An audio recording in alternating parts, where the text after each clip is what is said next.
I'm Ryan Gurnett. Dennis, Twitter hates me. Do you hate me? The jury's out. Will Webb, do you hate me? No, I don't think so. I hate Twitter, though. I think we can all agree on that. She's got hoops and loops and a case of the moops. A zing, a dang, a donga. Watch it, spring has sprung up. Woo-hoo!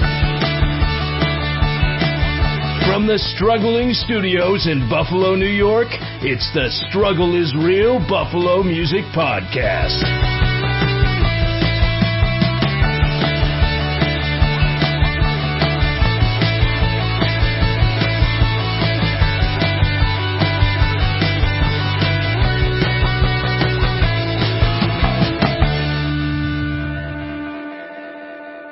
Welcome to the Struggle is Real Buffalo Music Podcast, where we talk about the good, the bad, and the funny of being a musician in the 716. In today's episode, we are just bursting at the seams with Buffalo music goodness. We recorded an interview last week with Rick Rhodes, the owner of Rick's Record Shack and Wifey's Closet in Hamburg, New York. Yeah, and we asked him about the role that record stores play in the local music ecosphere, his years of working with original bands on his TV show Buffalo Night Out TV, and if he knows the mystery of whatever happened to the billions of circulated copies of Frampton Comes Alive. Also, Rick and Dennis will face off in a game of Real Not Real, Rick's Record Shack edition. I'll recap and preview the best local concerts. We'll talk about Sugar City's band lottery, and we will present the first edition of our Band on the Street segment, featuring quick interviews with Cooper the Band, Paragon, Urban Planning, and Avid the Band, and songs from each. We're also going to get into Ryan's controversial concert review. He teased that at the top of the show a little bit on allwnyradio.com, which garnered an unheard of 110 likes and provoked a mostly deserved shitstorm from Twitter fans. We'd like to welcome to the podcast formally. It is Will Webb is our third with us. Hello, everyone. So let me tell you about Will a little bit. I've known Will for, how long have we known each other? Like 12 years, maybe? Probably 12 or 13 years at this point, yeah. Yeah, then Will used to play, still plays in a band called The Great Mistake. Right. And we used to play with them in Middleman all the time. Like when I was in my band Middleman, we had probably, 20 shows together. And you know the struggle. Yes. Yep, just like you guys. I mean, we've all been musicians for a long time, and starting out with The Great Mistake, and trying to find people in your area, especially in this area, who play the kind of music that complements you. Middleman was a perfect fit and an early favorite for all of us. Yeah, we were both kind of poppier groups, so it's probably what made us share a lot of bills. It was a lot of fun, and it was nice to get on the same bills and play some different places that we hadn't played before. Will does, you're still playing, I should say, to cover the musician angle. You're playing today with the Leones, right? Yep. I joined the Leones about 3 months ago. We just played a show at Babeville on February 3rd. All right, don't show off. Sorry, I'm just saying. And it's definitely a different step from The Great Mistake. Really great bunch of guys. And obviously, I love The Great Mistake, but it was nice to kind of get out and try a different band, since I haven't been in a different one for about 13 years. Oh, you've been monogamous. Yes, very monogamous. I mean, The Great Mistake's probably my 6th band, but it's the one I've been with the longest, and it's just one of those things where old habits don't die. And Will's going to be, you're doing a little bit of everything here on the podcast with us. You're writing a little bit, you're recruiting people, you're helping us get songs together and stuff, and obviously on-air talent. I don't know about the talent part, but I'm on air, that's for sure.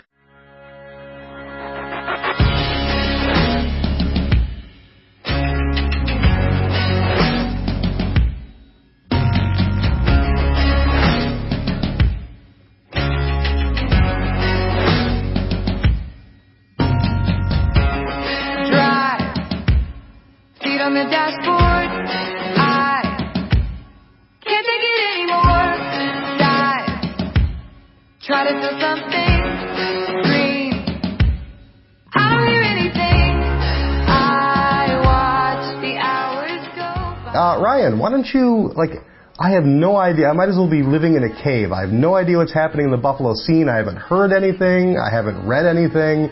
You haven't read anything? Pull me at not anything. Well, maybe a choice review or two, and a few hundred angry tweets. So first, to kind of wrap up some shows that have happened in the last month, Dennis and I actually on March 5th, we went and checked out Cooper the Band at Mohawk Place. We're going to have some interviews with those bands coming up. It was a great show. Paragon opened, and they kind of have a cool pop punky Goo Goo Dolls kind of sound. Yeah, and we Avid the Band, they had to play an acoustic set because their bass player had a family emergency. Hashtag the struggle is real. They still played a pretty cool set, though, you know, they're way better electric. And Cooper the Band was amazing. Yeah, they were. They played a great set. They just have this glow and look and sound that just bleeds rock star. Like, you feel like you're in the presence of someone who will be more popular and is going places when you're around them. And at least that's what I thought. Yeah, no, I'd say that they had a really finished presentation on stage. They really were tight. The songs were really awesome. The showmanship was great. And our interview with them was really cool, too. We were outside Mohawk Place, and they had their tour bus. And we asked them, you know, if they had any pre-band rituals, or pre-show rituals, pardon me. They were really nice people, and we'll hear more from them probably on the music scene, too. Watch out for those kids. You'll find them. So what's your guys' pre-show ritual, then? I usually sing on the way driving, but it's not like it's nothing superstitious. It's just trying to warm my voice up. Yeah, and I'd say if I had any sort of, practice ritual, in addition to just on the way there, warming my voice up, I like to stand with my guitar and play through the entire set, just standing in my bedroom or whatever, just put on the electric guitar and just sing it in real time, everything that I'm going to do, and just sort of get myself ready for the rhythm of those songs and that performance. So, and I feel like when I get to the show then, I'm a little bit better prepared. Mine involves a lot of stretching, some painkillers, sometimes some biofreeze to take care of my arms. But in the past, I've done, I spent for about 7 years, I threw up before every show I played. I think that would be some sort of pre-show ritual. I had a singer who actually believed that it wasn't going to be a good show unless I threw up before it. You're like a disgusting Punxsutawney Phil. Yeah, exactly. With a three-piece band, we could all fit in the vehicle, so we could all drive to shows together. So we would sing stuff with 3-part harmonies. Oh, that's and we'd great. all harmonize with each other on the ride in. That sounds like fun. Yeah, so I had a singer in one band. He would steal beef jerky from the closest gas station before every show. It's just everyone kind of has the thing that they do that makes them comfortable. I jump around a bit just to kind of get myself energized too, and yeah. Yeah, that's a good idea. I'm usually pretty flat-footed, I have to say, by the time I get usually I've just had a massive meal too, and I get to the show. And what about you, Will? Do you do anything special? Yeah, I mean, the only real rule that I have that makes me feel better, especially if you're playing at a place like Tudor Lounge or Mohawk or anything where you're just going to be hit with bright lights for 40 minutes, whatever I'm doing right before the show, I grab a big bottle of water or whatever it is at the bar, and I just slam that before I get up there. I can finish my beer and stuff while I'm on stage, but it just got to get that coolness because then I got nothing but lights in my face for a half hour to 40 minutes. You like to be hydrated. A little bit, hydrated. Especially if I'm going to be pushed to the side of the stage as some of those stages make me. Are you saying because you're the bass player? Yeah, I would say because, I have one amp and one instrument and I'm done. Whereas, So you got to get yourself a pedal board to claim some real estate. Ryan's learned that trick. Right. See, that's what I got to do. He's a bass player with a pedal board. I think there's one pedal on that pedal board. There's two pedals. Okay. Yeah, there's been times where you're standing right next to a cymbal and you're like, please don't hit the cymbal too hard because I'm right here. Oh yeah, when I played bass in Middleman, I played bass in cover bands too, but getting stuck next to the drummer can suck, especially if you got a cymbal happy one. I don't think Rick's bad. Do you think he's cymbal happy? No, I wouldn't say so. Yeah, I used to play TJ was cymbal happy. Yes. I still get some ringing in my ears occasionally that I'm pretty sure I can trace back to him. Dennis actually hit me in the head with his headstock the last show we played. He was just trying to usher me into the corner. You wouldn't go willingly. Yeah, cool. All right, so some other concerts.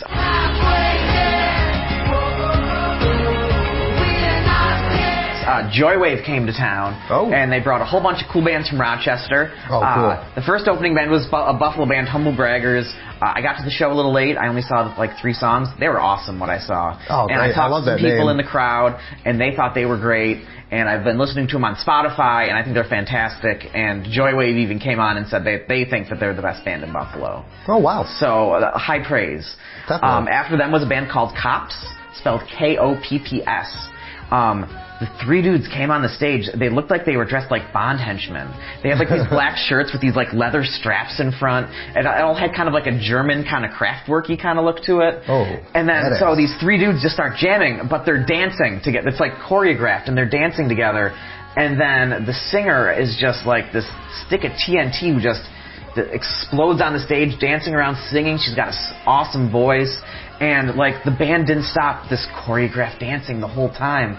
And, like, the music was great, but I was even just as impressed that, 40 minutes of choreographed dance like that is exhausting. It takes tons of practice. Like, what they were able to do, I think, is fantastic. Oh, great. And then Joywave was really cool. This is another band that I didn't really know a lot about before hearing about the show, but you listen to them on Spotify, and it's like, I know that song. It's like, I know that song. I've heard that song. So, even not being super familiar with their music, I felt like I knew the tunes. Yeah. And excuse me. Bless you.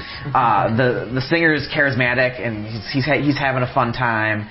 They have this keyboard player who does like these high leg kicks, and he's just jamming. Like, everyone in the band was impressive and moving around, but like the singer up front and this keyboard player, who I think does kind of some of the music writing and arranging along with the singer, like, they were getting down and they had a great time, and the whole concert was a blast. And like I said, the Rochester band, so the place was packed with Rochester. There was probably more Rochester people than Buffalo people there, but like, crowd was super into it. So it was an awesome show. Oh, it sounds like fun. You got them on our Spotify playlist? Yes, I do. They are on the Spotify playlist for March. So if you check out, just check. I'm posting lots of links on our social media. So if you can find our lists on Spotify, it'll be in this episode notes too. Yeah, absolutely awesome. And then just talk about a few upcoming shows. Bit Brigade, which is a touring electronic act, is going to be performing... That's exactly what they sound like they are. ...the music of The Legend of Zelda. Cool. So that's going to be at the Evening Star on April 15th. It sounds like it's going to be a really fun show. I'm a video game guy, and of all the video game music, some of the Zelda stuff, some of the most impressive stuff. Oh yeah, I actually went back a couple of weeks ago to YouTube just to like listen to some gameplay of Zelda, like the original one, and yeah, it's still like holds a lot of power over me because I spent so many like months not hanging out with girls playing it. Yeah. There's other bands who tour. There's Arm Cannon. There's the Mini Bosses who cover these video game songs, the old ones, and what they're able to do is really impressive. Because that's a thing. That's been a thing for a while. Right? And I mean, if you figure that the original stuff wasn't written to be performed on guitars, basses, drums, it was just made on a little MIDI player. Like when you see people really fleshing it out, it's the musicianship it takes to do that is a lot more than you might think. Oh, it sounds like fun. So I'm definitely going there. I'm super excited about that. We've got Boston Manor, Free Throw, Home Safe, Hot Mulligan, and Save Face at Mohawk Place on April 10th. That's a pop punky emo kind of show. It looks like it's going to be a lot of cool upbeat bands. You could probably get some good dancing in. And then on April 11th, also at Mohawk Place, we have Basic Printer with local bands Dream Beaches and the aforementioned Humble Braggers. I listened to Basic Printer, kind of fun indie rock. Okay. And then we've talked about Dream Beaches on the show before. They're one of my favorite local bands, and the Humble Braggers are one of my more favorite local bands. So I think that's going to be a really great show. It's two good up-and-coming local bands with a nice headliner. That's great. Are you going to be at that one? Are you going to be covering that for the podcast? I don't know yet. I have to find out. Or for allw1radio.com? I have to find out if they'll let me in. Okay. After last time. So another fun local event happened recently was the Sugar City Band Lottery. The way that this works is a bunch of musicians show up. In this case, it was 44 musicians. So tell us about, real quick though, what Sugar City is. Now they're down on... They're on Niagara Street. They're a local art space, and it's all volunteer run. The way the Band Lotto works is you write your name on a piece of paper. And you're involved in this. Yes, I'm absolutely in the lottery. I You're was in the running. So excited about this. And I wanted to get involved too, but I just don't have time for it. it. It's time's already. It's like planning rehearsals with a group of new people out of nowhere is tough. It sounds awesome. But yeah, they popped all the names in a giant plastic jack-o'-lantern, and they pulled them out 5 at a time, and whoever are the 5 people they pull out, you're in a band with. And the ages went probably anywhere from 21 to, there's guys that are probably about 50, 55, like some older folks. Different levels of musicians, from people who barely play to people who've been playing for 30 years. Right, and this was just all in the jack-o'-lantern. Yeah. Didn't matter what instrument you played, didn't matter age. And, if you end up in a band with 5 drummers, then you have to figure out how to make it work. Then you win. Then no one will show up on time. Your whole set will just be the setup. I got... So I'll be like, can I get a ride? Can I get a ride? I got a great group of people. Notably Brian Johnson from the band Mutual Friends, who I reviewed when they played with Wild Rivers a few weeks ago at Mohawk Place. Great. He's one of the people in my band. I was actually really excited. The review I wrote for him came out the day after I met him, and I had to look back. And I wrote a lot of reviews those 2 weeks. I didn't say anything bad about them right, and I saw him. I'm like, okay, he was awesome. Good. Was this one of the reviews where I questioned their right to exist? No, I don't believe so. That's what you were wondering. Okay, very good. Well, good. So, we got a 5-piece band, and what's great? We went in. We're called Broski. That's our name. Excellent. And it's so interesting when you get in a group like this because when I met you had songs written. Yeah. But for this, we're really supposed to come up with all original material from once the band forms. That's great. So, even just sitting down in a room being like, what genre do we want to be? It's just a really interesting process. And they asked me what I wanted to do, and I said, well, I can play a lot of instruments. I've always wanted to sing.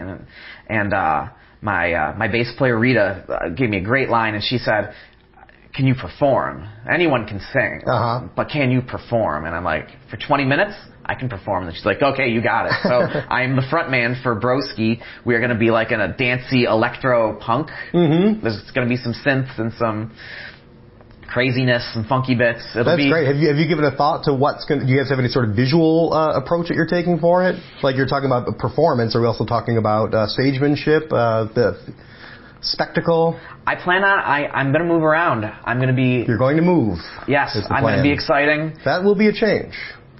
I can do it on stage. No, you get your pluck up once we get going. When the adrenaline gets pumping, I can usually run for a little while. So in a 20-minute set seems fine. I've been looking at Polish shirts. I actually found shirts that say Broski on them that are like red and white. So we might choose to kind of go that route. I don't know how many. I'm like 8% Polish, so I don't know about the rest of the group. Okay. But we haven't really decided on any aesthetics like that. Okay, but you'll keep us posted. This is going on. You're going to have practices coming up, and then what is the culmination of this entire thing? The culmination is on June 2nd. We will be playing a show at what I've been referred to as the Polish Library.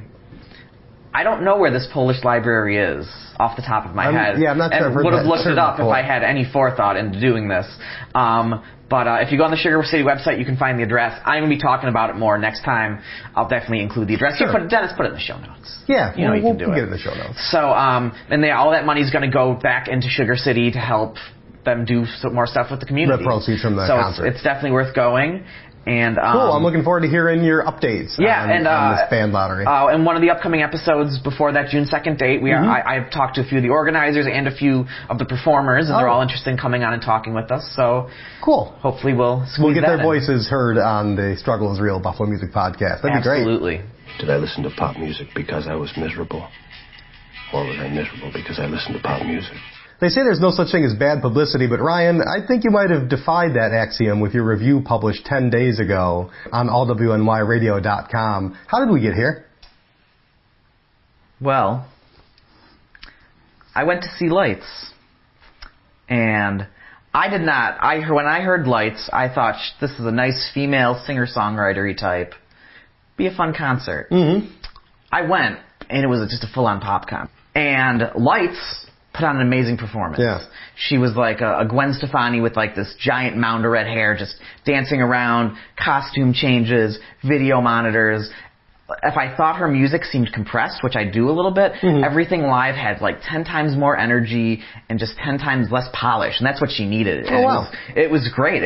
She was one of the best performers I've seen in a while. It's a memorable show, and she made up for 2 terrible opening acts. Let me read from my review. Yeah, why don't you give us the title of that review, first of all? I did not title the review, to be honest. Scott Leffler writes those titles. Oh, my goodness. But it was... Way to go, Scott. Light's positive performance makes up for opening acts. So, Lights, the band... Yes. Their positive performance makes up for the opening bands. Yes. Ouch. Yeah, well, first was Toronto-based DCF.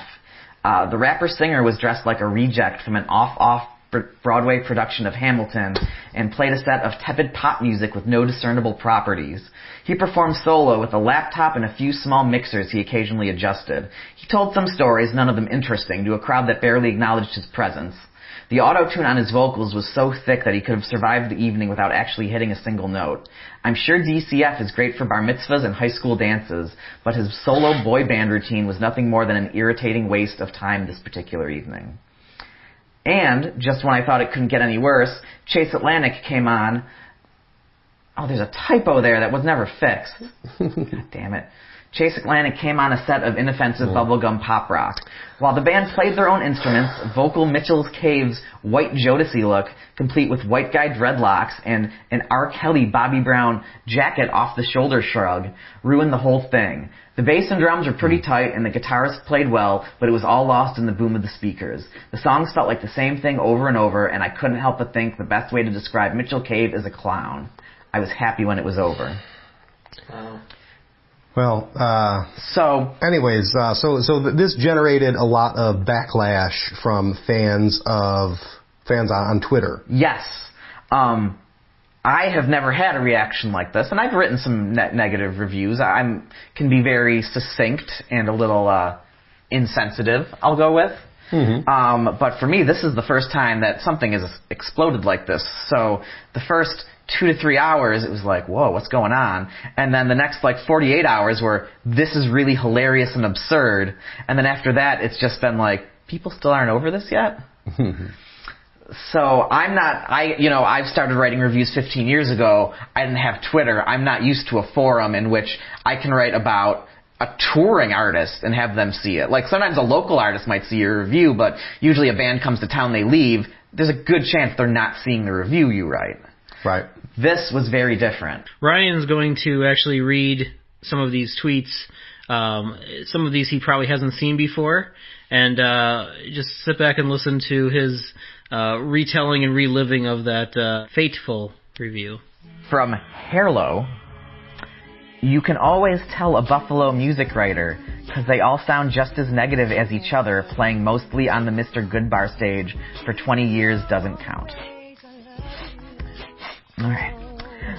Alicia writes, if you've been a musician for 20 years, how can you say these things? This isn't constructive criticism. This is just plain hating on people because it's not your style. And all the talk about their appearance. Weren't you there for the music? If you didn't like it, leave it. Can't believe I just wasted... Oh, sorry. This is from Dakota. Can't believe I just wasted my time reading this article. If you can't find room for constructive criticism, then why bother? Putting people down like that and making fun of their looks makes you sound like a major asshole. From Victoria. I'm a little moved here. I just have to slow down. I'm going to try not to cry. I told myself I wouldn't. Honestly, you should be ashamed of yourself. You call yourself a music critic, but all you critiqued was the appearance of the opening bands and the 16-year-old party vibe. It's a concert. What the hell did you expect? Please take this down. It's disrespectful and rude. It's Up We Go, by the way. So talk about the Up We Go, by the way. What does that comment mean? She has a song called Up We Go. I misrepresented it as On We Go.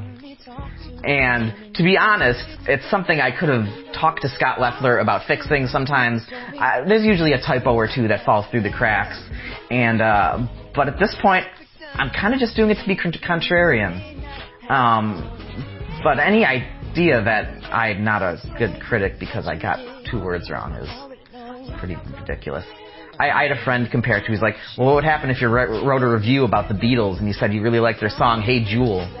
And then I asked him why the hell he was comparing the Beatles to Chase Atlantic, and that ended the discussion. All right. This is from Becky Jones. Hey, Becky. I find it so disrespectful of you to sit there and say all those things. The support act that you decided to bash are the most hardworking guys I have ever had the privilege to come across. So one small-minded person's opinion doesn't mean shit. And we have Elliot, whose Twitter name is Chasing Bitches. Making sure we know that. This isn't even constructive criticism. This is just flat out being an asshole. Queen of the Boneyard says, this was trash. Utter garbage. I'm not judging you on your reviewing skills and not your fucking looks, mate. This was just ... I was crying in laughter. DCF had me in awe. Chase had me dancing. And Lights needs no comment. It's Up We Go, by the way. Another one. I believe there had to be at least 20 of them. And this is from Andrew II, parentheses, melodrama. This is garbage journalism. Ignoring the snobbiness, being a bully, do you have any idea how many basic facts you got wrong? And finally, from Amanda. This review is a joke. If you know so much about music, actually talk about that instead of insulting people you know nothing about on appearances. And Mitchell doesn't have white guy dreadlocks. Try again, bud. It's whatever that their music isn't for you, but don't be an ass about it. And I will concede a point here. They are not white guy dreadlocks. They're white guy braids. Yeah, it's braids. Which I believe is worse than white guy dreadlocks. But I'll have to consult the internet. Dennis, you're awfully quiet over there. Yeah, I just don't really find this very funny. I mean, it's cool, whatever.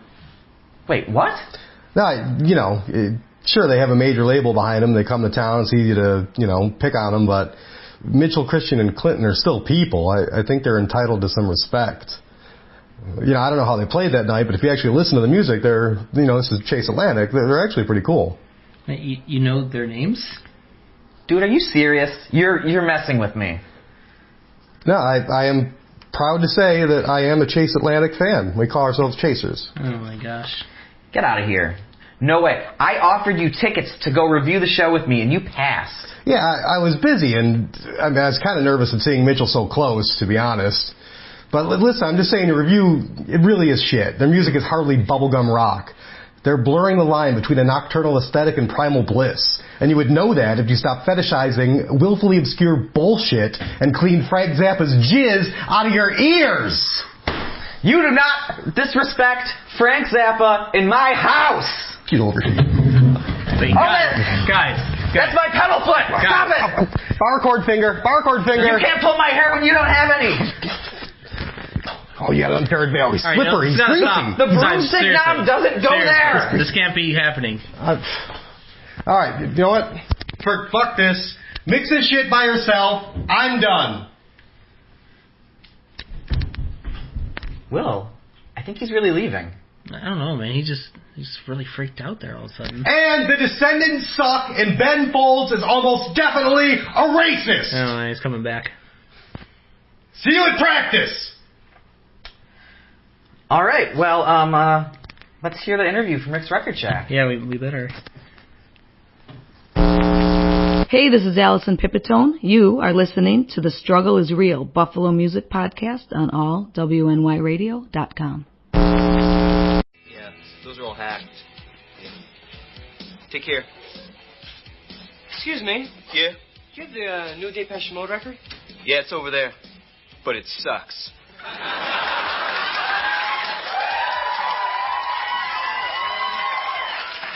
Well, do you have the latest Pixies album? Yeah, but it sucks. All that new stuff sucks, but it's over there. You know, actually, I was thinking of getting into something vintage anyway. I don't know, maybe the Doors? Really? Never had you figured for a Doors fan. I'm not really a Doors fan, but sure, I'd like to get into them. No, my friend. Doors fans aren't made. They're born.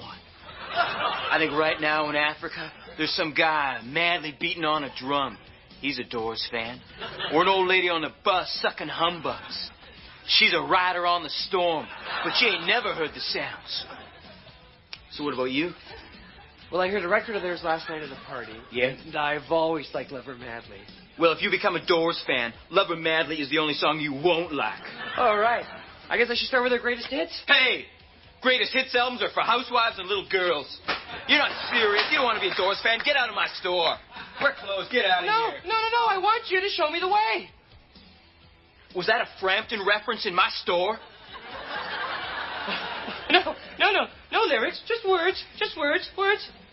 All right, so today we are here at Rick's Record Shack and Wifey's Closet in Hamburg, New York.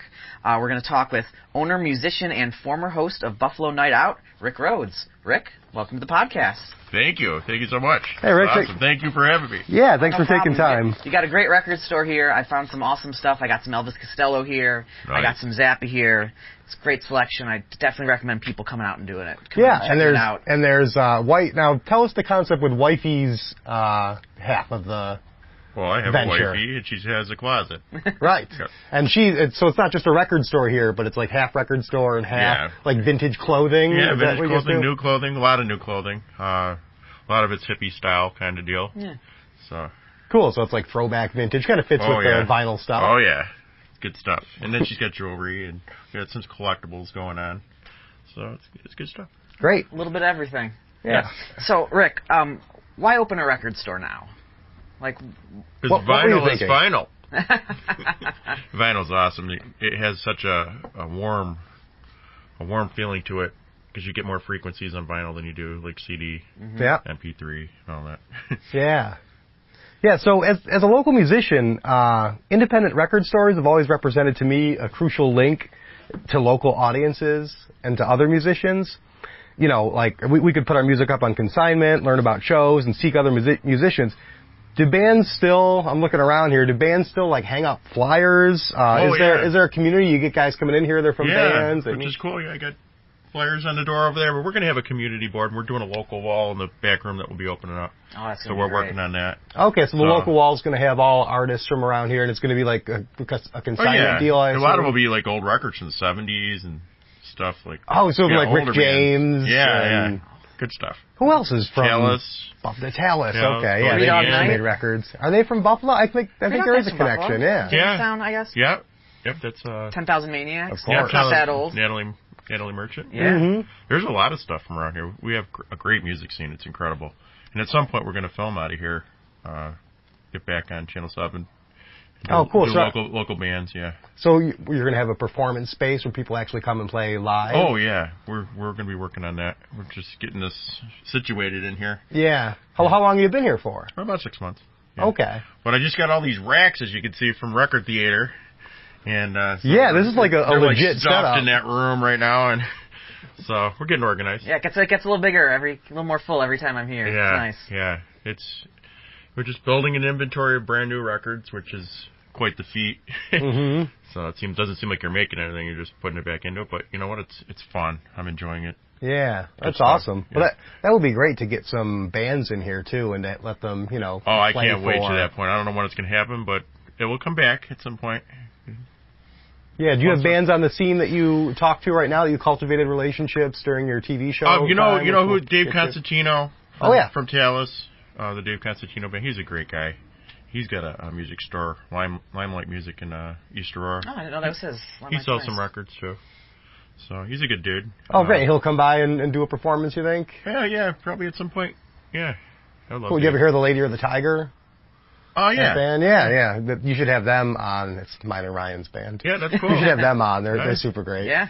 Yeah, you guys got to get me some music so I can hear it, Yeah, for sure. We're going to be... Actually, we're working on some vinyl right now. Yeah, we're going to do a single. So who are you going to go through for that?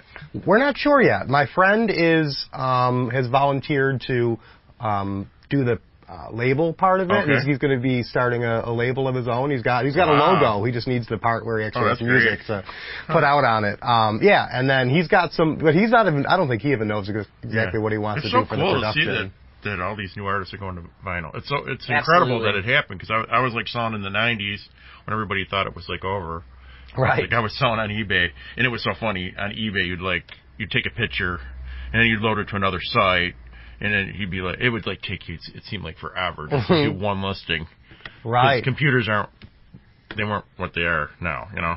Yeah, they ran a lot slower, and I'm sure eBay now also has a lot of that stuff. You know, because I use like Flickr or, geez, what else? Any web development tool. Like when I compare how difficult it was 10 years ago to how it is now, like they know their users back better. then to begin with, and I probably wasn't up with the times too. But but back in like 94, 95, it's like, what were the times back then? You know. Do you still list stuff now? Then is that like part of I Record do Shack? some eBay, online? but I actually dropped off a lot of it. I don't do it very much anymore. Okay. Yeah, eBay's very hard to. Between the shipping and fees, it gets really cumbersome. I've tried selling lots of stuff through that. Discogs is the way to go now. I hear that from a lot of guys. Discogs, and we're going to be switching over to that. And then Amazon is phenomenal. I love Amazon. Well, hell yeah. Yeah. You can get anything delivered to your house in 3 days. I hate to say it, but you can get a record in 2 days with them guys. Yeah. It's incredible. Or I love the 2 day thing. Or you can come to Rick's Record Shack and you can get it day of. That is 1 day faster than Amazon. That was a good lead up to that. That's so cool. And I didn't know he was going to say it either. Why do you think, vinyl's making a comeback? Do you think it's the quality? Do you think it's kind of the retro feel? Like, do you have any opinions on why you think it's kind of making that comeback? You know what? The artwork is incredible. It's big. You can hold it in your hand. The other thing is that the sound from it, you're getting frequencies on vinyl that you don't get on other formats. Yeah. So it's just incredible. Have you ever heard Neil Young, not to get away from vinyl too much, but have you ever heard Neil Young's, Pono? I love Neil Young, but have you ever heard his musical platform that he was trying to introduce? It was a super hi-fi. Oh. He's been doing this for like 6 or 7 years. Oh, I do remember that from way back. It was a slightly different. It was a completely different platform. In fact, somebody else and had its own distribution. Somebody else came to the store was talking about. Well, I still haven't met anybody who's actually like heard the thing yet. I'm curious to see if it lives up. What wasn't it? It was a CD, but it was in a different. It was a little bit different, wasn't it? It was a super high quality hi-fi. CD or something. I think it was SACD maybe. I just know that it was very high fidelity, and it was supposed to compete with even vinyl. And they do have units that take the CD and kind of make it sound more analog, because I have one over there. Interesting. Yeah, my sound guy was telling me all about them. Like, it's like all Greek to me, but I'm learning, you know.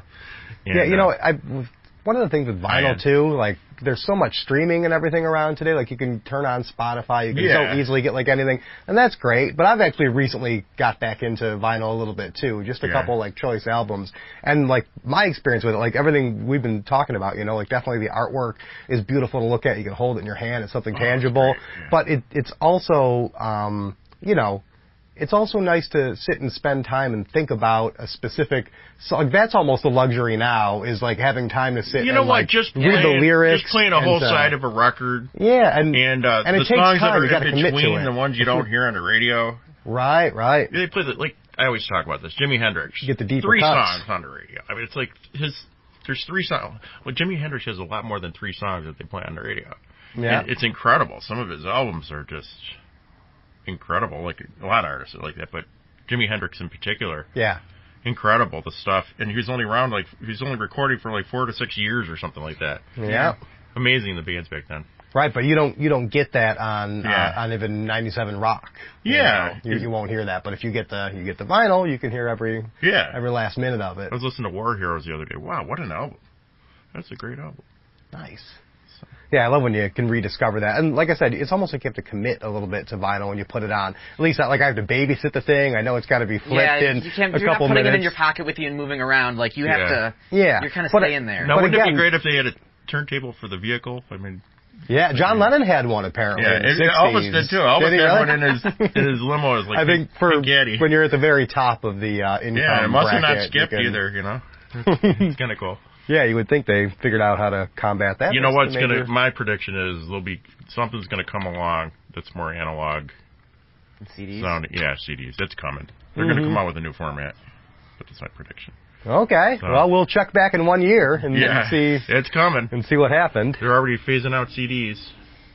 Oh, yeah. I think Target said they're going to stop taking in CDs by like July, I think. Really? Yeah. Target and Best Buy, I think, are both bailing on CDs now. Yeah, but vinyl will always be around. Yeah. Now we have old guys making new collections. We got a new generation of people just like building collections. It's really cool to see. You see fathers and sons together. Yeah. It's like almost like a baseball game where they hang out. Here they're like, fathers are introducing their sons to new music to them. You know, it's awesome stuff. Right. It becomes. I've been here with my mom, so I understand. Yeah.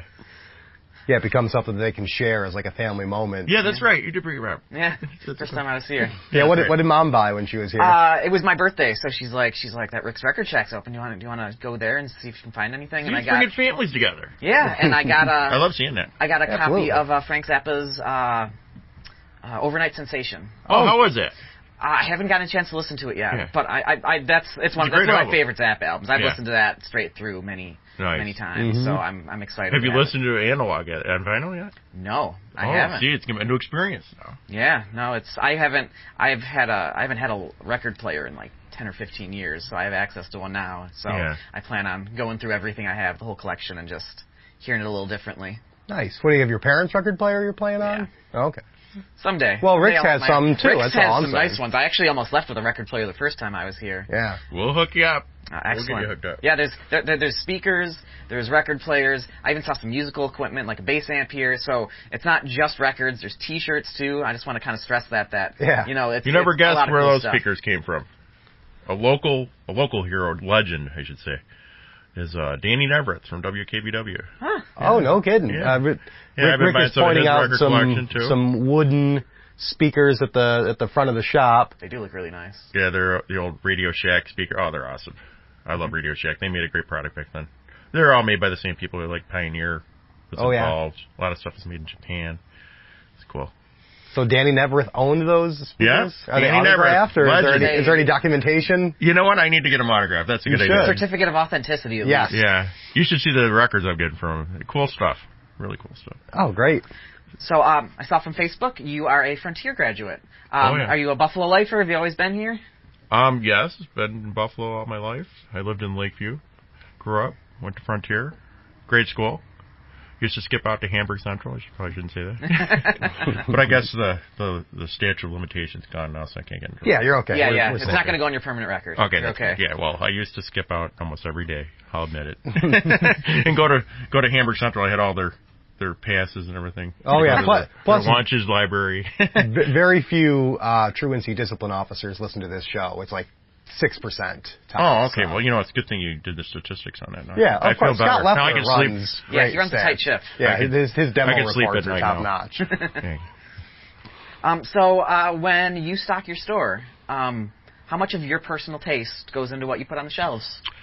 You know what? A lot of it, I do have a heart for certain things, and believe it or not, I like pretty much everything. And my taste keeps on getting bigger and bigger the more I listen to things. I've been even getting into some Miles Davis lately. Great album is Bitches Brew.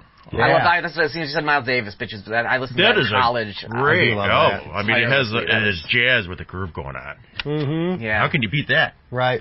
I love the Steamin' with the Miles Davis Quintet and all that stuff too. Like, good stuff. Yeah. There's a whole cycle of albums. So like you know what? Working. A lot of times I'll have somebody will come in and they're like, "You need to have more hardcore." So I start researching it.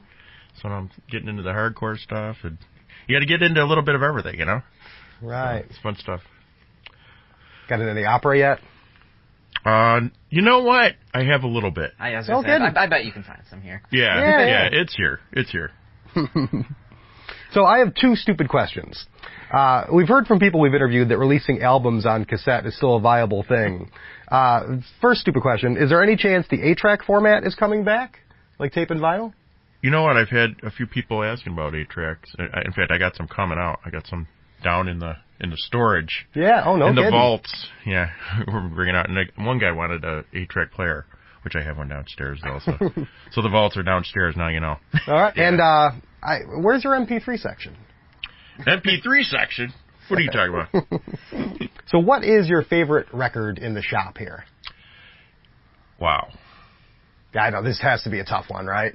You know what? I love Tom Petty. Yeah. Tom Petty is one of my favorites. Great. Yeah, I really love Tom Petty. In fact, I actually bought him brand new on vinyl for myself. I'm like, double album, greatest hits.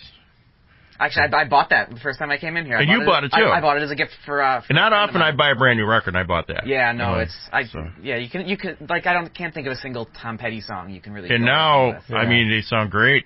new vinyls come along, I think the record companies finally caught up and realized, hey, we gotta do this the right way. Do you find that the newer made vinyl actually sounds better than the older stuff? You know what? I did a test. Mm-hmm.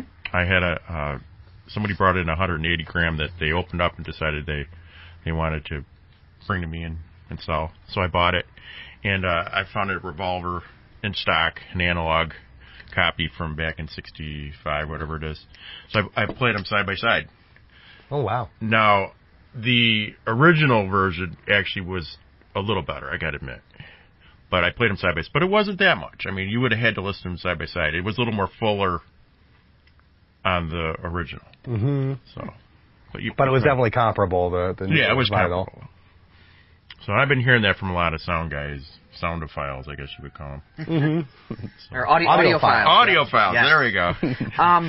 So when it comes to opening a record store, what kind of things do you have to do that you would surprise you, or that you didn't expect? Like, I opened a record store, I didn't think I'd have to do this. Well, you know what? First of all, I bought the building because I was doing eBay for years, and I had a place in Angola, and I bought the building. I didn't know Record Theater was going out of business when I bought it. Oh, wow. So that was actually a big plus. I knew Lenny Silvers. Mm-hmm. He's a good guy, mm-hmm. and very instrumental in I go off on a tangent here, but Lenny Silver was actually very instrumental in our local scene, behind Chalice, and he owned Transcontinental Records and Amherst Records, and I knew him when I was playing out. Good guy. Mm-hmm. So he really created an empire, and I don't think people realize how big that empire was. I really went off on a tangent there. Yeah, no, that's fine. Yeah, but I had to talk about Lenny. Buffalo music, and that's great. Yeah, but what an instrumental part of the Western New York music scene. In fact, we need to do that, a part of that on that wall in there. Mm-hmm. Something about him. Definitely finding more and more. But these racks are from him. It's great. Okay, what was the original question? Oh, yeah, basically, what things happened as you were starting the store that people wouldn't expect? Yeah, what surprises were there? You know what? It never ceases to amaze me, the young people coming in asking for, artists that you would never suspect. I had a girl asking for Bing Crosby. She was 13.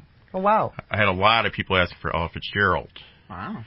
So it's just, it's amazing the musical knowledge with our youth and with our young people. Yeah, and kids today have the internet too. When they're 10, when I was 10, I didn't have any internet. All I had was the Bee Gees albums and the Grand Funk Railroad that was in my dad's closet. That was the only way I could discover, which was cool. And Zappa, I discovered that stuff from there. That's where I discovered it from too. Yeah. But you know what? But these guys have the internet and they can just go anywhere. You know what? The internet was responsible for bringing vinyl in my opinion. Yeah. Because when you're listening to an MP3 on a headphone or from a computer, it sounds so tinny and and then you hear the contrast. You put a vinyl record on, the contrast is 100 times, especially with the computer. Sure. So I really think that was instrumental, and the internet was responsible for bringing back vinyl, and then movies. Every movie. The internet's done something right. yeah, and then movies actually brought it back. Oh, yeah. Yeah, there's a lot, Guardians of the Galaxy, for instance. Wow. They brought back a lot of that 70s stuff. Yeah.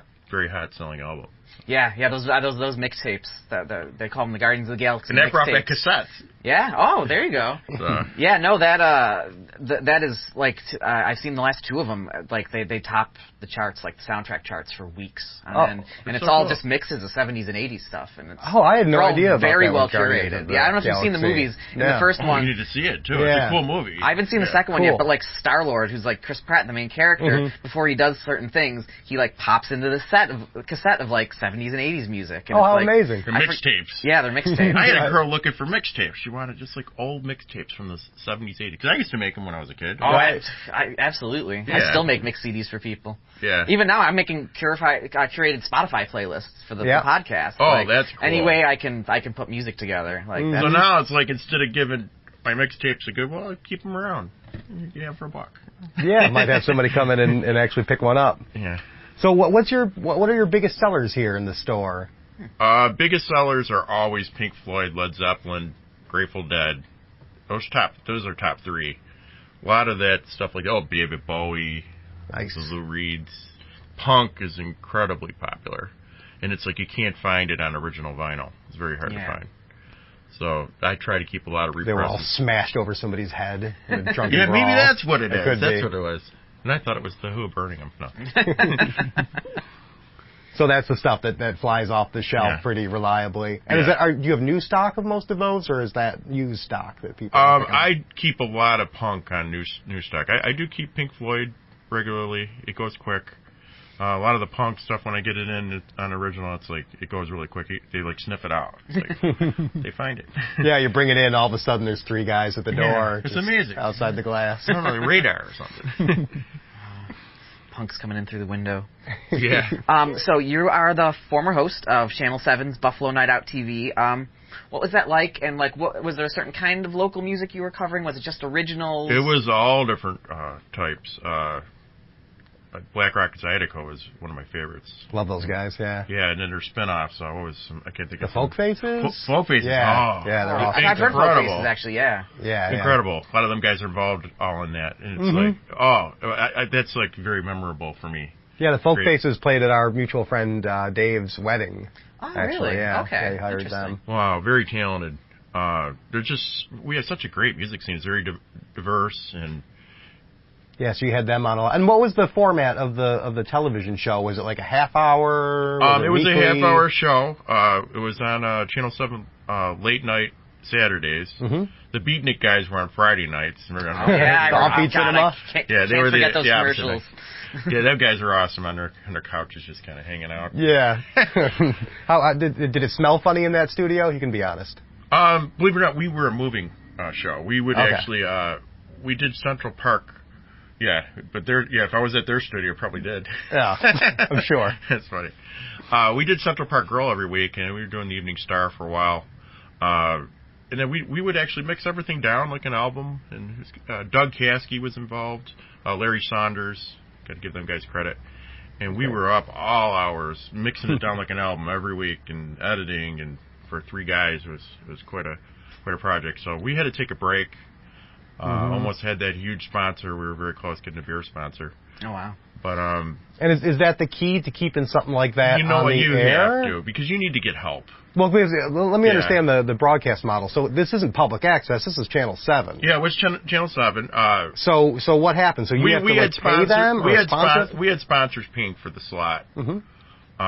And a lot of these bars actually sponsored us.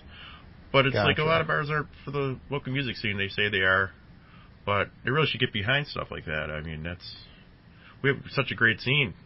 We really do, and then it dies here. I mean, one of the things I talked about in some earlier episodes is I like to go out and review concerts, and I don't have a lot of money, so I can't pay to get into all these. I don't get paid for my reviews, and I've approached companies like ESI, and I'm like, hey, this is coming to town. I'd love to review it. I'd love to talk about the club thing. Maybe more people come next time.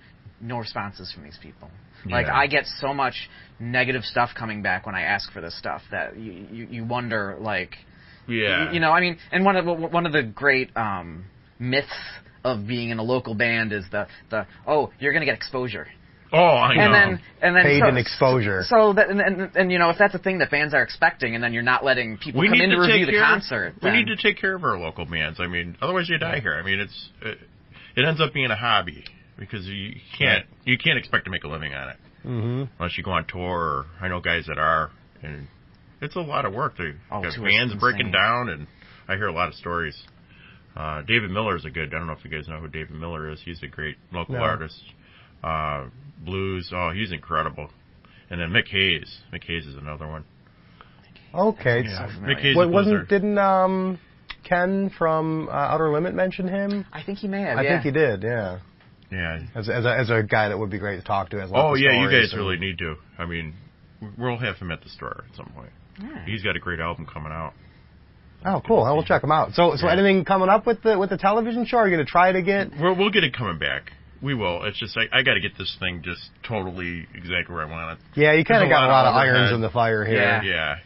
So, but there's another part to this. There's a roof caved in. So when I get that fixed, it's a little narrow, but it goes across the whole building, so. Oh, wow. So maybe I'll put a stage or something in there. Mm-hmm. If you're looking for any additional hosts, I know a person or two who knows, may have a little experience. Sure. That's cool. Yeah, we definitely got to do it right this time. It's just a lot of work, and you get burned out. You know, it's like you got a life too, and you got to make money, you got to make a living. Mm-hmm. So, you guys, I give you a lot of credit.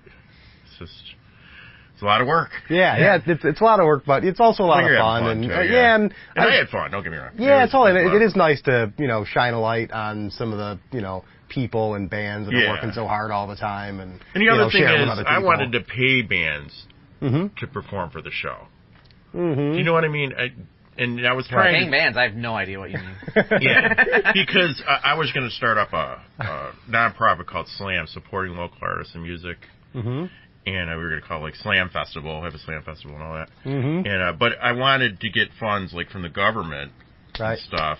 That would have been the goal, is to get all funds, so you could actually, because they need to make a living, these guys. Yeah, and there are like local arts. And I don't like the exposure thing. You know what I mean? Oh yeah, like you said, it's the big great myth of why you should play for free and have everyone else make the money. Yeah, it's hard to pay the light bill with exposure. Yeah, I give these artists I give Mick Hayes a lot of credit, man. That guy's been around for a long time. And he found a way to make it work. Same with Stevie Wonder, he had on stage with him one time.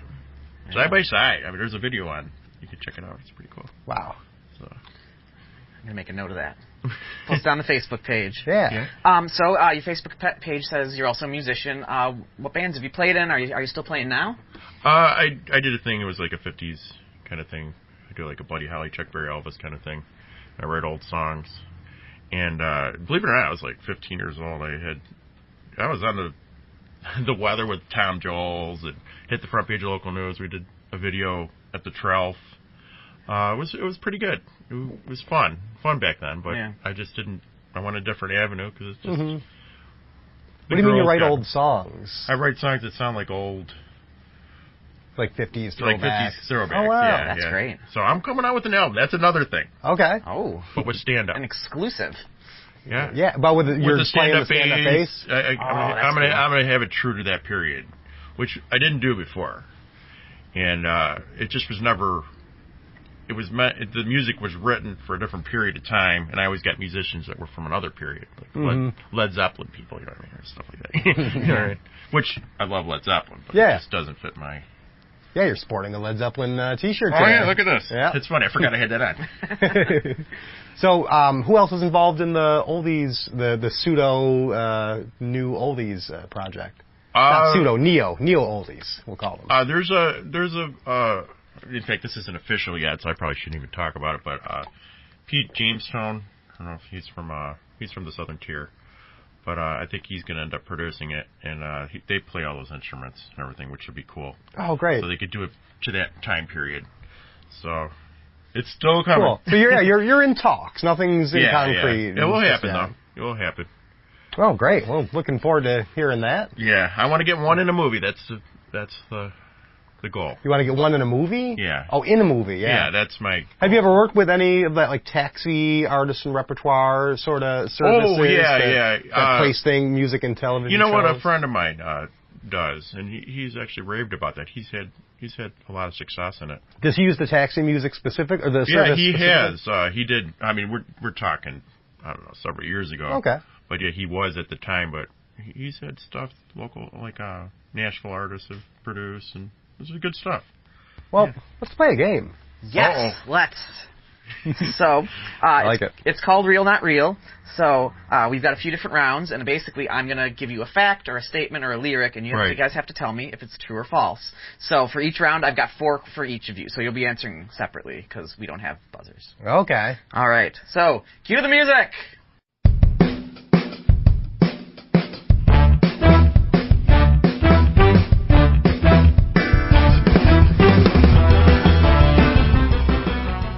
Quick editor's note here, guys. The theme of round 1 is, are these Red Hot Chili Peppers lyrics or not? All right, the first category. So these are all inspired by things that I've seen here in Rick's Record Shack. All right, Rick. I'm bad with lyrics. I real really am. Or not so real? So is Anthony Kiedis. Yes. Yeah. All right, Rick.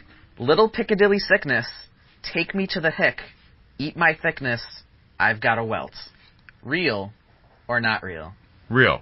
That is correct. Okay. That is from The Power of Equality. Well, I'm sorry. Was Eat My Thickness one? Is that what? Yeah, Eat My Thickness was in there. Okay, just checking. All right, and Dennis. Opinion on Chili Peppers? Reaffirmed. Dennis, she's got hoops and loops and a case of the moops. A zing, a dang, a donga. Oop. Watch it, spring has sprunga. Real or not real? Just because I believe in the balance of the cosmos, I'm going to say the opposite and not real. You are correct. All right. Thank you, Cosmos. I might use that later. All right. You need to put that needs to be in some lyrics. Thank you, Cosmos. We'll use that drop. All right, Rick. Do, dingle zing a dong bone, bida, bada, bazumba, krunga, kong gone bad. Real or not real? Anthony Kiedis lyric. Is it an Anthony Kiedis lyric or not? We use lyric loosely. Is it exactly like that? I'm trying to think. I think there's a little different, isn't it? Oh, I'll say true. You are true. That is actually my favorite Red Hot Chili Pepper song, Sold Squeeze. See, I thought that was Roadhouse Blues from The Doors, actually. At first, I thought it was like the Police. Yeah. All right, Dennis. A dingle bang dungle boo foo choo. Let me tell you about a dog named Sue. Real or not real? I can't believe that he's cheesy enough to talk about a dog named Sue. It's got to be not real. You're correct. Oh, goodness. We're knotted up here. Yeah, we tied it too. All right, Rick. Ain't it fun with my stun gun? Bugaloo, hullabaloo, don't forget to run. Real or not real? You know what? I've been saying real all this time. Now we're going to say not real. You are correct. Woo! Dennis. Ding dang. I'm sorry, is this game over yet? Is it still the same? There's eight total, so we got 3 left. 8 total of all Anthony Kiedis? Yes. Oh, I told you it was gonna be. We're moving through this. Wow. All right. You're impatient. Well, no, but there's nothing to hold on. This is just like flipping a coin at this point. But all right, please continue. Ding dang, dong dong, dang dang, dong dong, ding dang. Well, there's undeniable artistry in that. The question is the artistry yours or Anthony Kiedis's? I'm going to say that is your artistry.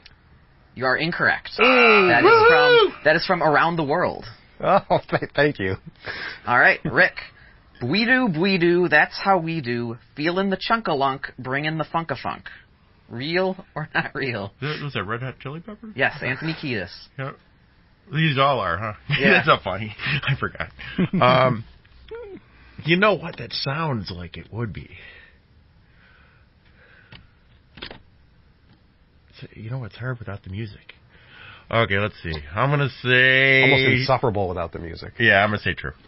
That is false. That was me. Yes. Wow, that was good. It reminded me of a... Yeah, nice job, Ryan. That was really good. You could have a few... You should be writing our lyrics. What the hell am I doing? I'll send Anthony and Chad Smith a message. All right, last one. Dennis. I've got a mellow ship. I've got a fellowship.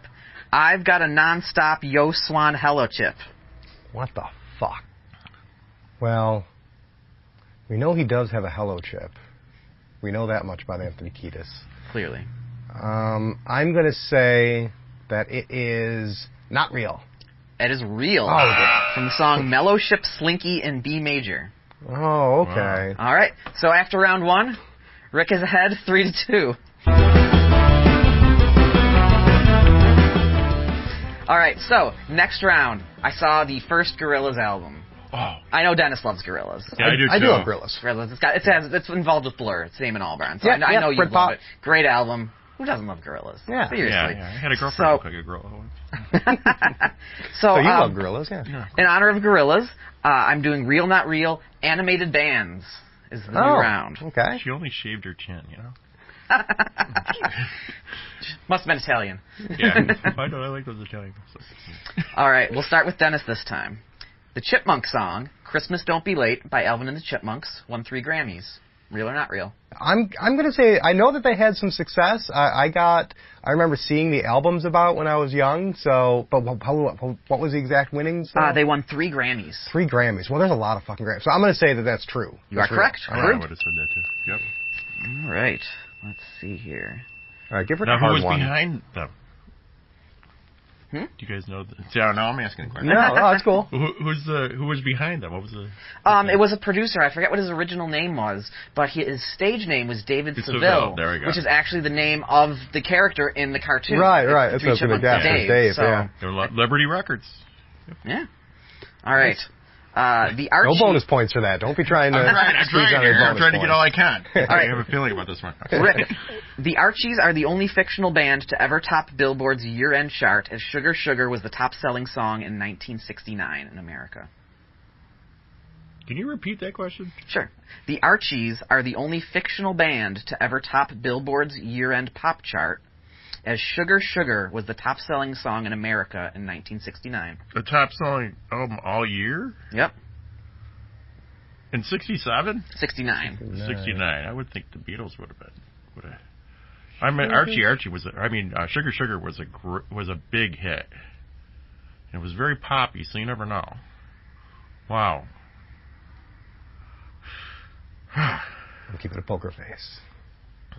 But I don't remember Sugar Sugar being on the top of the charts for the whole year. Okay, I'm going to say false. Incorrect. It was the top-selling song in 1969. Really, it was? Yeah. Ah. Like the top-selling, single. The top-selling year-end pop chart. So I don't know what was excluded in a pop chart compared to other stuff. But. Wow, I stole it. Boy, that's something. Yeah. Beatles had some pop, you know? Mm-hmm. Yeah. All right. That's amazing. Okay. The four members of Gorillaz, 2D, Murdoch Nichols, Noodle, and Russell Hobbs are all based off of contributing musicians from their self-titled album. Darn, I do like their music. I'm not that well schooled on the lore, so I'm just going to have to guess that that's true. You are wrong. They were all just in my life made up random things from Damon Albarn. Oh, okay. I could have. Yeah, he's tricky. He's tricksy. I am tricky. Oh, so you got me on that last one. All right. The first fictional band used to try and sell products was The Cows, a group of 4 country musicians from Iowa. Their Hoedown Ready first single, Better For You, was the first single off their Soul LP. True or false? The Cows. Why don't I even remember The Cows? That's funny. Do you remember The Cows? I cannot say anything. Speaking of ex-girlfriend. I'm going to say true. That is false. I knew it. I completely made up The Cows. I knew he was making up The Cows. You know what? I should have went with my first name. Yeah. I always say go with your first name. There was a band created in 1958 which sold Sugar Smacks. And they actually had a Neil Sedaka penned single that made it to the radio, and they would have been the first one. All right. Neil Sedaka. Yep. All right. The Simpsons creator Matt Groening stated during an appearance at the 1998 World Animation Celebration that the Simpsons single, because they released an album, they had a song called Do the Bartman, and it was actually co-written and co-produced by Michael Jackson. But he could not receive credit for it because he was under contract to another label. What do we know? What year this came out? The single was 1990. I'm going to say that's true. That is absolutely true. Wow. I'm surprised it's true because I didn't really know it, but interesting. Have you ever heard the song? It's terrible. No. It's I know Michael Jackson worked with other people. I remember it vaguely. Yeah, that is one of the worst 10 music videos you're ever going to see in your life. The Bartman. That'll be in the show notes. Yes. Got to put that one in there. All right. Trick. In the hyper-violent realm of Adult Swim Metalocalypse, death metal quintet Deathlock aren't just the world's most popular band, they're also the most important cultural figures in the 7th largest economy on the planet. In our world, they're actually a diverse group of music teachers from the San Francisco area. True or false? Wow, now I realize how much I really don't know. Mostly true. That was false. Well, I'm lost this one. I'm going to get a coin to flip, actually. They are actually a bunch of metal musicians, and they've actually, it's just a fictional band, but they've actually played a couple shows over in the West Coast. Right. And apparently, I've never seen Metalocalypse, but apparently it's super popular and people really love it. Huh. Check it out. It's about a metal band, if you like music. All right. Oh, yeah. You know what? I think that's on my list of things to see. Is that on Amazon right now? Yeah, I bet it is. I think it is. Because I'm doing that list of things that you add it to your list, you make sure you watch it. So, boy. You might like Too bad I didn't watch it yet. See? Some incentive to finish that list, finally. Yep. All right, Dennis, last one for the round. Yes. Pusher Jones is a virtual band created by Velvet Revolver guitarist David Kushner, The Simpsons creative director Dave Warren. The real-life musicians in the modern rock outfit include Weezer bassist Scott Schreiner and Queens of the Stone Age drummer Joey Castillo. The fictional band had a song on the Avengers soundtrack. That was a little long. True. That is true. There you go. I think you won it. And Rick, last one for the round. What, do I have a chance of winning it here? No. There's one more round after this. Okay. All is not lost. Okay. All right. This is the bio from the band Prozac, spelled P-R-O-Z-Z, A with 2 little dots on it, K. Simon and Milo are over 200 years old and were enemies in the previous life. Sam and Milo fought each other in a 20-year-old war called Achiyaki. During their battles with each other, a great unseen voice projected down from the sky and told them they were to be best friends, sent through time to the 21st century where they were given a mission. That mission was for the two to find true love through their music. Sure. Yes. Yeah. They are Canadian. Yeah. Oh, okay. Have you actually heard of Prozac? Believe it or not, I have. Oh, wow. I saw it and literally thought they were trying to sell Prozac at first. Yeah. I don't know a lot about them, but I know a lot. Yeah. That story is so... it sounds like something like a 12-year-old playing D&D is going to come up with. Yeah.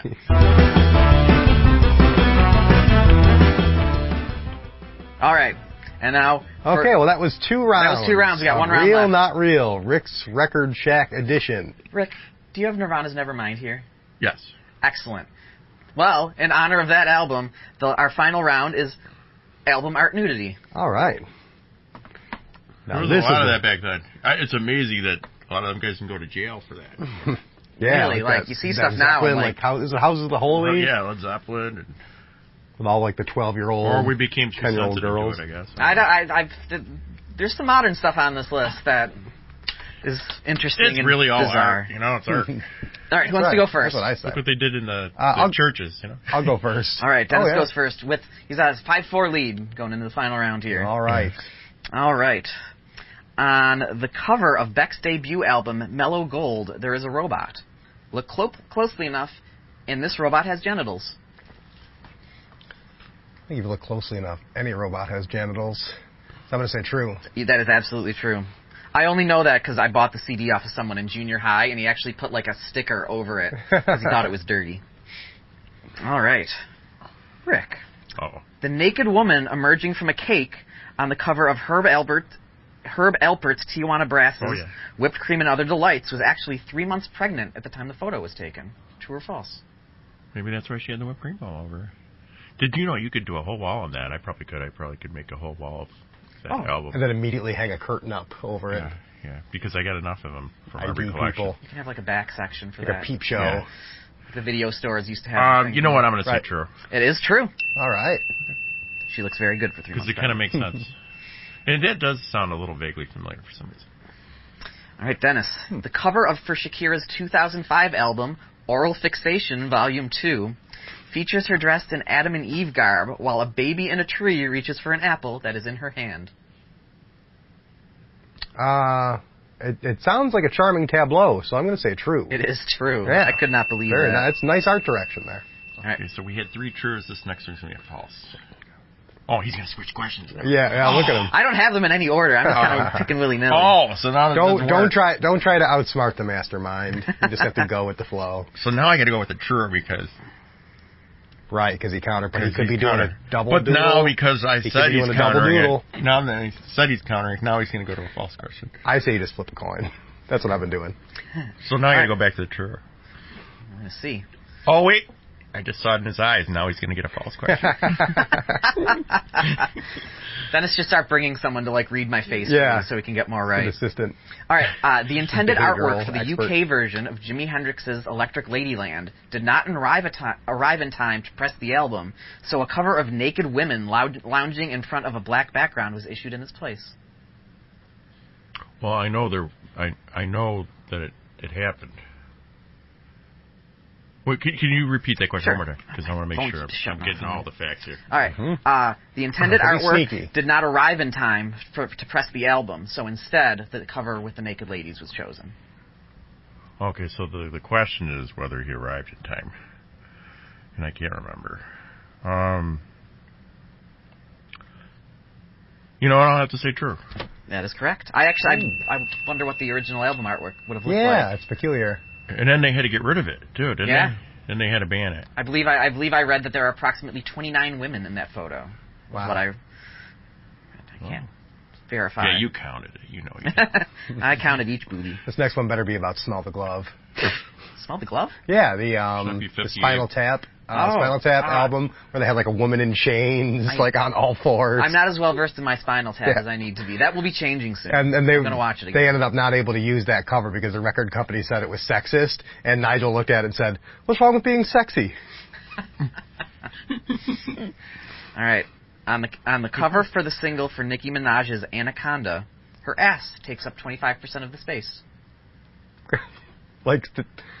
Oh, okay. So if you're looking at the full album cover, Nicki Minaj's butt would take up at least 25%. Oh, True or false? See, so you got to look at that Misfits album. I've only got this on iTunes. That'd be bigger than that skull. Nicki Minaj. I'm gonna say that is 25%. Boy, that's pretty big. That's a sizable. But Nicki Minaj, she does. But it's all about where you put the camera, the composition. She might object to that. I'm gonna say false. Correct. Right. There is an album with her big ass on it, but it's probably closer to 5 to 10%. Probably closer to 22%. No, all right. So what's our score at here? All right. All right. Prize, please. Oh, we're almost prize, there. please. John Lennon described the picture of him and Yoko Ono on 1968's Two Virgins as two slightly overweight ex-junkies. I'll say false. You are incorrect. All right. See, I can see Lennon calling himself. I don't remember the overweight part either, actually, but the fact of him. I thought they made some kind of remark that was kind of out there, but I didn't think it was that out there. Yeah. Okay. Cool. Well, what are you gonna do? Some cool trivia. All right. Last question for each of you. You each have one now. Dennis, the naked baby featured on the cover of Nirvana's Nevermind was a child actor who later went on to act in numerous small roles on Nickelodeon and MTV. True or false? False. Correct. Because I saw some behind the music or something where they had. So what did he do? Where is the baby now? Oh man, I'm trying to. Entertainment Weekly actually did something about it recently. I think he's just some dude. I think he might work in computer stuff. Yeah. You didn't expect me to ask you that, did you? I was actually trying to catch up. I was going to include it on here, so in case it happened, I could, but I didn't. Yeah. Okay. All right. I got him. Rick, last one. The cover for Warrant's Apple Pie single was in the tradition of a Norman Rockwell painting, except for the giant speakers and a slice cut into the pie, which revealed a very spread lady part in pornographic detail. One more time. The beginning of that I missed. Yeah, slower. The cover for Warrant's Apple Pie single. Oh, Warrant. Yeah, that's right. Looked like a Norman Rockwell painting, except had a couple speakers, had a slice into the pie. The pie looked like what you'd expect it to look like on a disgusting album cover. True or false? I've heard that album quite a few times. I'm trying to think. I don't even think I got one in stock now. Oh, maybe I do. Sure. That is fake. Oh. It actually There's a girl on there. It does exist. Why did I fall for that? Well, no, he's tricky. The Norman Rockwell cover actually exists like that, and in all of the pornographic detail. But it was a band called Mom's Apple Pie, and it was from their self-titled 1972 debut. Oh, why did I fall for that? I know that, Rick. I could see the girl with the. All right, Dennis. Yes. You have won. Crown me. 9-6. Woo! All right. Congratulations. Thank you, sir. Your prize, and I actually think it's something you might like. Ryan is now reaching for still sealed. Whoa! Ben Folds single. You've got a real, actual full prize. What a waste this is. It's a 2005 single for the song "Landed," and it has one of my personal favorite Ben Folds songs, "Bitches Ain't Shit," is the B-side. All right. Wonderful. Cool. Well, I'd like to thank my family. This is wonderful. Thank you. Yeah, I will play it proudly. I told you there'd be prizes eventually. Yeah. You gotta frame it. I don't know. It's going to be a real prize. I guess you could maybe get a little razor right here. Yeah, I can just cut it. We're looking at the single here now. Well, thank you, sir. And Rick, you are a worthy opponent and a fierce competitor. Sorry. I didn't stump the chump. Well, sorry we weren't able to get you. You'll win next time. You stumped the chump. Oh yeah, that's what happened there. Yeah, one of us was going to get stumped, so it was statistically inevitable. Yeah, I don't know. So but yeah, thanks for having us here in your great store. No, what's the? Do you want to give the address and phone number URL? Like what you can? It's 3348 Lakeshore Road. And that's is it Hamburg officially? Yep, Hamburg. So yeah, if you know where Mile Strip meets Route 5, right by the Ford plant, he's right around the corner from there. It's really easy to find. What's your web address for, let's say, your Facebook page? Yeah, just go to Rick's Record Shack. Okay. Yeah, and check out our show notes. We're going to put links. Okay. Yeah, put that on our page. Awesome. Let's go. All right. Anything else, Dennis? No, that's it. Appreciate being here and you spending some time with us. Thank you for stopping.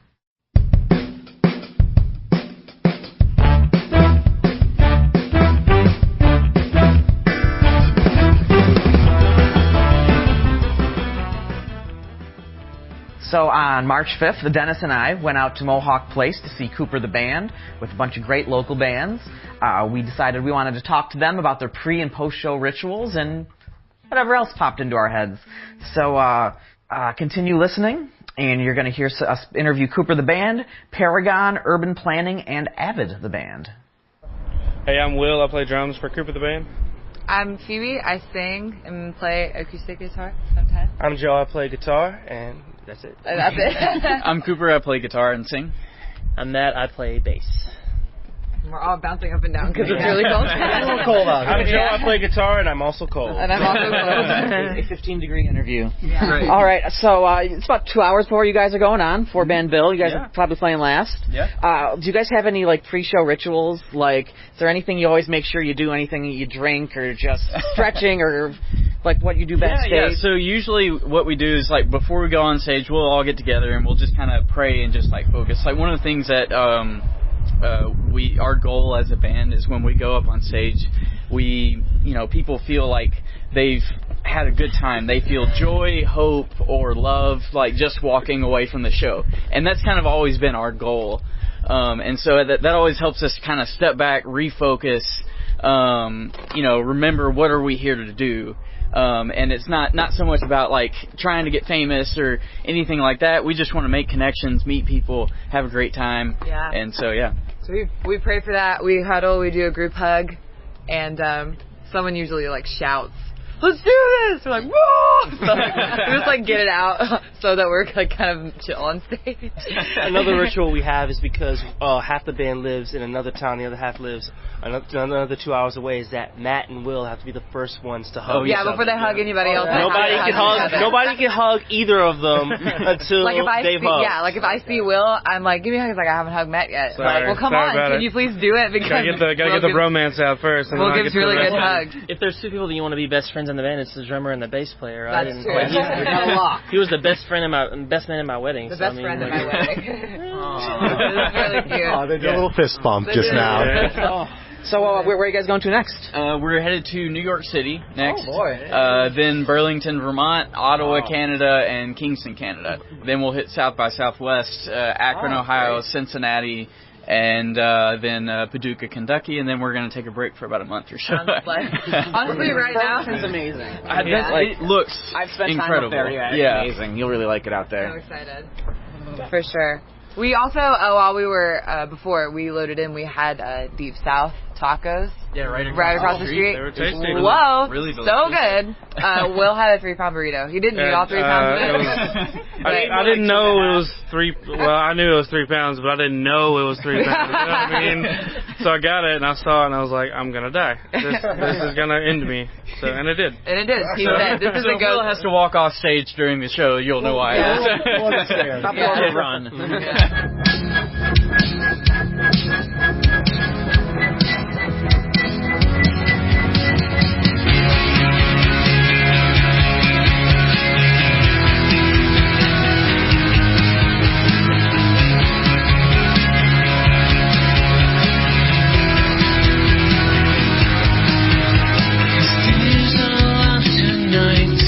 Our routines and in normalcy, we are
in service for their merit. Few may alter this life, this pattern, push these customs aside.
This is Matt Simano. I'm Joel Prue. I'm Brian Burrows, bassist. All right. Yep. We are Paragon. You're in Paragon. Yes. You guys are very hard to Google because there's a lot of Paragons, like terminology. You guys. We probably picked the wrong name. Paragon and there's Paragon and the Paragon. You shouldn't just give up the integrity of your name because somebody else has it. Stand behind it. So do you guys have any pre-show rituals that you do to sort of get you dialed in and ready to get up there? We just started playing in November. This is our fourth show. Fourth show, yeah. Yeah, so we meet at my house, which is our practice space in our basement, and we practice the set once through. I don't know about you guys, but I like to do vocal warm-ups on the way to the show. Oh, absolutely. I like to hit Arby's. Oh, nice. Arby's? I do Mighty Taco. Anything particular at Arby's? Just the regular beef and cheddar and fries. And then I don't eat It's the regular, dude. So nervous. Matt's just trying not to throw up before the show because he's so nervous. Are you a puker? I had like a 7-year span in my life where I threw up before like every show I played. Nah, I'm not a puker. He hasn't puked You're yet. cautious. I just get real tensed up and I get all day. It'll be like that. So now I feel good and I'm talkative.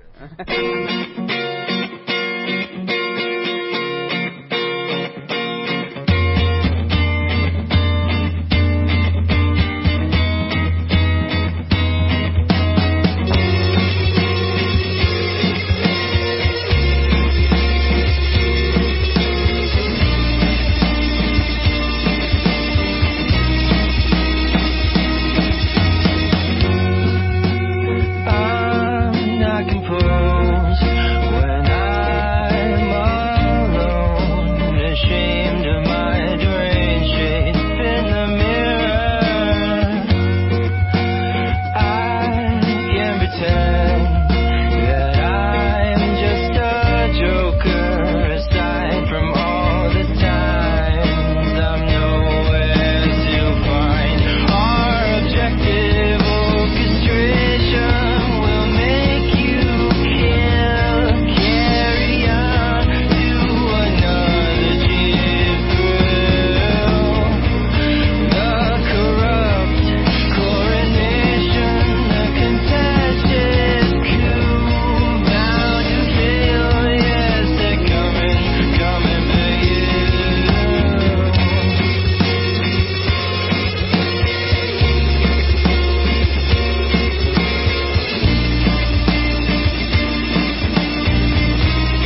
do you guys have any like pre-show rituals? Is there anything that you guys always make sure you do before you go on, like stretching, or some bands sing together? Or, yeah. Like, what do you do to get yourself like in the zone? We hug each other.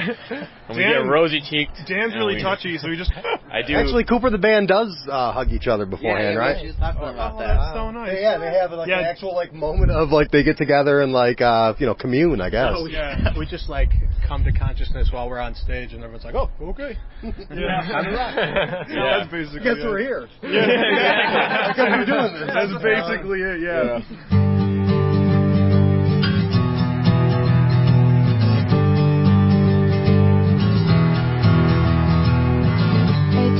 Plenty old enough to see the world for how it is. A popularity contest, I know I'm never gonna win. I'm surrounded by these critics who don't think I stand a chance. Trying hard to break through, oh I realize I can't. And it makes me feel ashamed to know I let them bring me down. Maybe one day I'll be better once I know they're not around. You may see me smiling, don't know what's going on inside.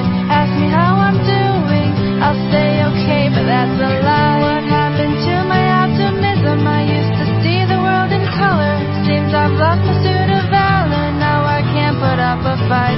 I need to face my demon.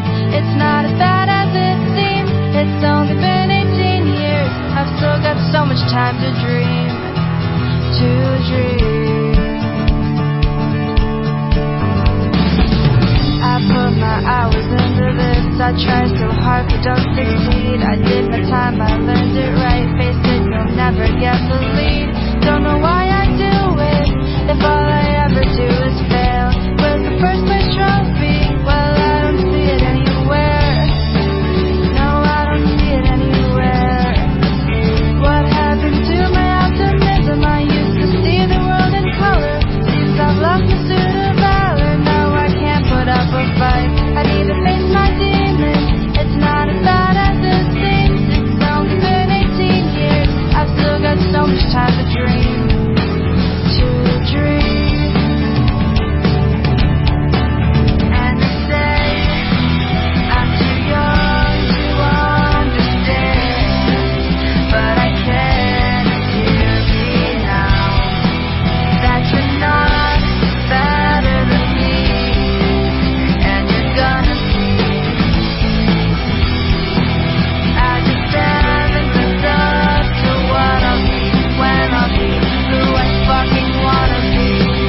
I need to find my optimism. I wanna see the world in color. Where's that suit of armor? I'll take it out and put it on. I need to fight my demons, 'cause it's not as bad as it seems. I won't be so young at 19.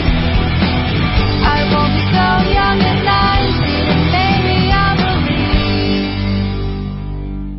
Well, we are Avid the band. My name is Lexi. I'm the singer. I'm Cody. I'm the lead guitarist. And what happened to the box player? He lives an hour away, so he had to rush out of here. He's got Walmart training in the morning, so. Okay. But his name is Rich, and he's awesome. Okay. Well, I always drink whiskey sour. That's my thing. Good man. Good man. I like my sour drinks too. Yeah, exactly. Exactly. Yeah, I usually only drink before electric shows. These ones don't make me as nervous, so I am as sober as a judge. As a judge. Oh, yes, nice. I like that. Cool. I like that.